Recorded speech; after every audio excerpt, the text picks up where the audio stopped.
All right, there's a lot more, but I want to get into something which has to do with this week's parsha. But the introduction really will bring us some clarity to another very difficult section in the Zohar. In this week's portion, it says, "V'haya Ekev tishmiun," and if you will listen to me, says Hashem, if you will listen to me. V'yachalta v'savata v'rachta et Hashem Elokecha.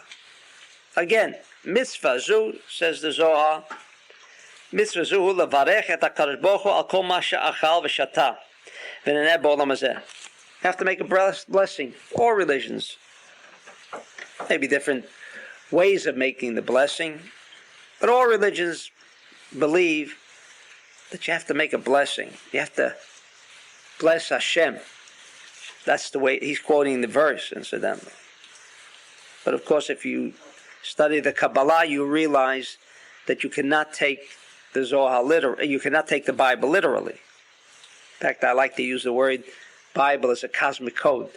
It is so clear that it's totally coded. That's how clear things are. You know, that it's not 90% coded, but it's so clearly coded. See? No question. Anyway, it says we must bless Hashem on everything that we eat. V'meina mevarech, and if he doesn't bless, nikra gazlan lakadosh baruch hu. This is the part I like. He's called a thief. He robbed Hashem. Can you imagine? Can you imagine we have an opportunity to rob from Hashem? Rob from Hashem. Some of us can't even steal candy from a candy store, but here we have an opportunity to rob from Hashem. We are called Gazlan, thieves. Shekatuv, Gozel Aviv V'imo. And the Zohar says, this is what is referred to when it says in the Pasuk, in Mishle, we robbed our father and our mother. V'amidu hachaverim, and the students have already discussed this matter. Shesovev al hakadosh baruch hu. What does father and mother mean? It is referring to Hashem. Mishum shehabrachot she'adam mevarech et HaKadosh Baruch Hu ba'im lamshich chayim mimkor hachayim. Because when you make the blessing, when you bless Hashem, you draw down to yourself life from the source of life, which is Binah. L'shmo HaKadosh shel HaKadosh Baruch Hu. For the sake of Hashem.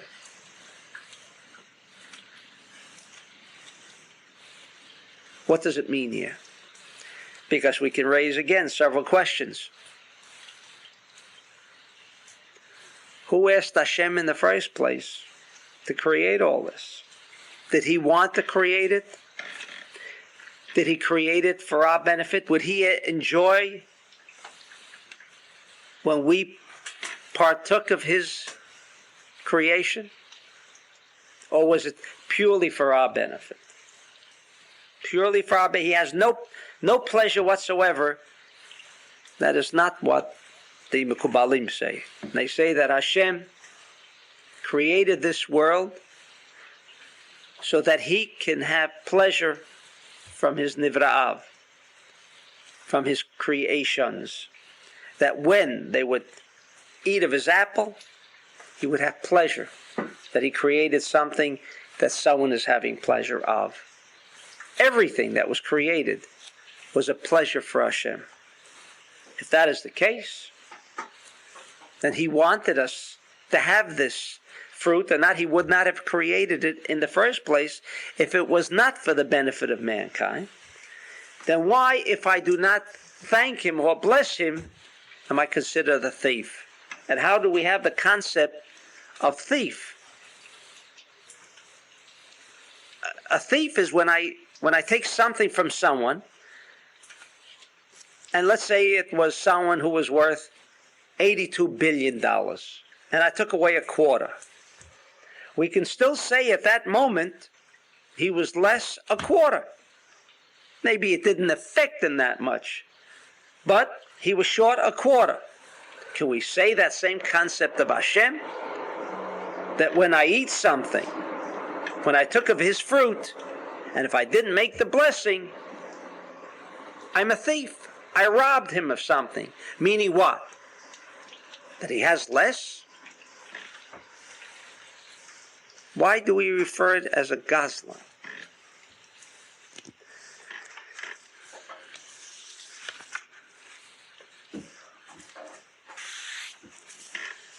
The Zohar continues, V'katuv v'yachalta v'savata, you should eat, you should be satiated, u'virachta et Hashem Elokecha. U'be'elu habrachot, mareka adam b'milim elu, shefa me'ota mekor elyon. Now, time will not permit us, but there are many other questions raised as it says you should eat, be satiated, and then you should bless Hashem. That's Birkat HaMazon. But what about the brachot? It should also say before you even eat, you're supposed to make a blessing. And then a blessing afterwards. Thanking him. But if you thanked him once before, why do you have to thank him afterwards?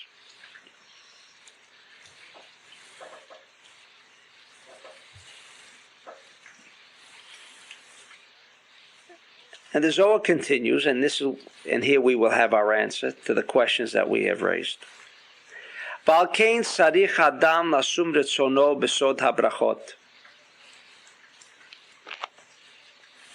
When a person makes a blessing, he has to put his retzono, his desire, within the blessings.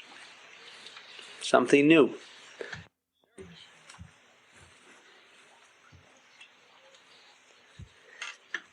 He has to put himself into the mystery of the brachot. Into the mystery of the brachot. Why? In order that the avot, which is Avraham, Yitzchak, Yaakov, which in essence is right, left, and central, which again here we have somewhat of a clue of what we're talking about. We're talking about the intelligence of the atomic structure. Now, why are there three? Because we know that each structure, to have power, to have a force, must consist of chesed, gvura, and teferet. V'habanim shehem nesachot yesod zeir anpin, kulam biyachad. Because through the blessing that he will be making, he will be revealing the mystery of the brachot. And what is that? That he creates unification. U'misha mevarech lahakadosh baruch hu mitbarech.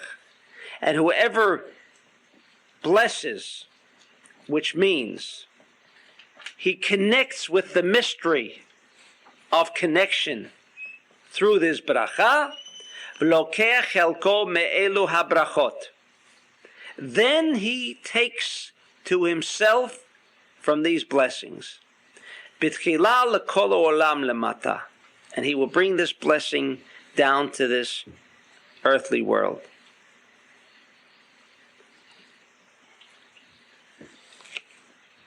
So this is the departure. The reason for the blessings is not to bless Hashem. It doesn't even say to thank Hashem. Because of the question that we raised, the purpose of the blessing is not to thank Hashem. That's the first premise. The second premise is so that we can make the connection to the outer space connection. How do you make connections? By making a blessing before the eating of an orange. You make connections? What connections is he talking about? Kevin sheshmo shel HaKadosh Baruch Hu nitbarech misham, chelek harishon me'ele habrachot yored v'shoreh al rosho shel hamavarech. Because when he is repeating this bracha, in essence, through this bracha that he makes, he has made the connection to Ze'ir Ampin, because as we know, and he doesn't go into it, but he does in many other areas, food, like the chair, like the human being. For those of you not familiar yet, that the human being consists of 99 and 9/10% atomic structure. In other words, it is the same in all of us. It is not only the same in all of us, but it is the same of everything else in this universe, including empty space. So there, we can all feel a little comfortable in knowing that 99 and 9/10% of all of us are really the same. Can you imagine? It's the 1/10 of 1% that creates this entire confusion. Look how smart we must be to permit 1/10 of 1% to create such confusion, because the 99 and 9/10% of me is the same of everybody else. So it is within a fruit or any other object. The fruit has 99 and 9/10%, which is its internal energy force, and that 1/10 of 1%, the outside, the physical matter. When we make the blessing, the way they have structured the blessing, the same way as they structured the mezuzah, they have structured the blessing so as to establish channels like the mezuzah. It's a channel. If I don't know how to write it, but it's written correctly, and it has all the wording that was necessary, however, it was established by people who knew the science of mezuzah, that would act as a channel, connecting me, the physical part, because that's my problem, not the internal. The internal is like the insane man. How many times can you sit down and dream you want to be in some faraway place for an hour? Look at the tranquility and peace you can have, but people won't let you. Right? They won't let you, but you can have it. Dream for an hour. Picture you're somewhere else. And a man can do that. So become insane for an hour, 2 hours. Enjoy it. That part of us is universal. Everybody can do the same thing. Everybody can go there and be there all at the same time. But the problem with, as we said before, with the dreams or the insane man, he doesn't maintain it. Maybe the insane man does maintain it, I'm not sure. But at least we can't maintain it, right? Whether people don't permit us to maintain it, or whether immediately 1,000 other thoughts come in and disturb that tranquil dream and peace that I'm enjoying. How do I maintain it? How could I maintain a vacation of 10 years ago that I thoroughly enjoyed, and I want to enjoy it throughout the year? Possible? Of course it's not possible, you might say, because firstly, it happened 10 years ago. And secondly, I'm not there now. But that's when you are totally consumed in the area of illusion, that you think you can't be there. Okay, so I'll think about being there. But what about everything else that's going to happen immediately, right after I get involved? How can I maintain that which is thoroughly giving me pleasure? How can I maintain it? It's true. That 1/10 of 1% disturbs everything that could be order, structure. That's the purpose of the body. That's the purpose of that 1/10 of 1%. That's the purpose of all corporeal matter. To restrict, to permit the opportunity to work, to take that body and say, no, you're not. I know what you want. No, I'm not going to let you have it. It's work. But that's all there is. Because if this body did not exist, but we lived in the realm of Adam Rishon before the sin, then it would be bread of shame. We would be constantly in a state of bliss. That would be bread of shame. For those of you who have read the Talmud Esesfirot or Kabbalah Falem or whatever. That's why we need, it's necessary. Without the mud of the body, the energy intelligence of the body that says desire for oneself alone, we wouldn't have an opportunity to remove bread of shame. The same thing happens with that fruit. That fruit has an internal structure, which is the irampin. The same thing in Olam Haba. Another misconception. Where is Olam Haba? When we all, after 120 years, die, we'll find out. And some people say, how do I know? Maybe it's not. And the answer is, according to the Kabbalah, that Olam Haba is not there after 120 years, because that must be a fallacy, because in spiritual entities, as the Torah says, Ein mukdam u'muchar b'Torah, there is no such thing as linear time. Past, present, and future are all here now. There's no tomorrow. So who gave us the idea that Olam Haba is tomorrow? Olam Haba is not tomorrow. Olam Haba, the concept of Olam Haba is something that is internal. It's beyond and above the physical reality. So when I make a bracha, with the structure of the bracha, and time will not permit because we'll be through in a few minutes, the bracha, the way it was established, the same way as that mezuzah was established, permits me to connect with the 99 and 9/10% because that's the computer, the hardware. You know what happens with the physical part of the fruit. I don't have to tell you. We got to spend a lot of time somewhere every day or every 2 days in a place maybe we'd rather not be. It's a waste of time, right? But we must go to the bathroom. But that's not what the fruit consists of. It consists of 99 and 9/10%, not of that stuff, not of the physical reality, of the outer space connection reality.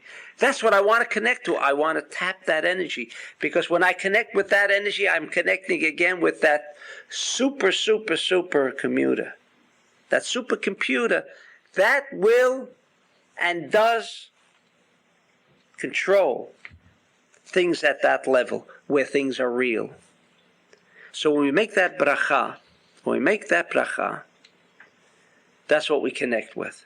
Now, before he said we are a gazlan, we rob.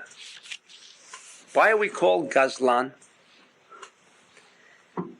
So again, he does not mean Hashem, God, because we're not talking about God. We explained that before. That's why I want to go through the part of Yahavta, to love God. We don't know what God is. We'll never see God, and we have no concept of God. We're talking about the force, that energy force that we all seek, that Hashem, that the Torah says, this will bring you happiness, peace, tranquility, and everything else. What happens if I eat that fruit? I've eaten that fruit without making the connection. You know what you've done?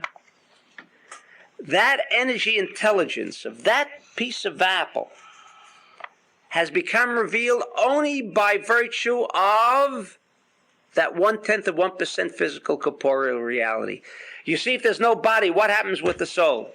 Has no place to go. It can't do things. See, in the air, the soul has no, well, it could be a dibuk and other things like that, but generally speaking, the soul becomes revealed through a body. That's the necessity of that 1/10 of 1%. The energy force inside wants to be revealed. Now, when we do not make the bracha, we do not make it manifest, we do not make it connected, what we do is strip the energy, internal energy force of that fruit. We consume the 1/10 of 1%, not having made a connection. And what have I done? I've robbed that energy force from becoming expressed. It wants to satisfy. That's what Hashem made it for. He didn't make it for himself. He made it only for me. And he does not consider himself deprived or robbed of what he did. I'm not robbing him. But the energy force, the light that he created for the benefit, is now being robbed of the opportunity to become expressed, because in this world of physical corporeal reality, the only way that things become expressed is through the physical. But if you don't make connections, that's what we mean when we say people are not connected to themselves. Most people are not connected to themselves. They don't know who they are. The internal part of them is being robbed. What do you mean being robbed? Is not being expressed. We're depriving that soul. We ourselves, maybe to our own soul, are depriving the essence of that soul that's within us, or in the fruit, or wherever. That's what he means. We rob it. We don't rob God. But the bracha makes that establishment of the connection, and then it becomes manifest within us. The pleasure of both the energy intelligence, because that's what God wanted in the first place. He wants to give you, and he gave it to you, and the only way he can give it to you is through the 1/10 of 1% corporeal reality. But if you haven't made that connection, then you've deprived him of that opportunity. Okay. Let's see what we finished it up on.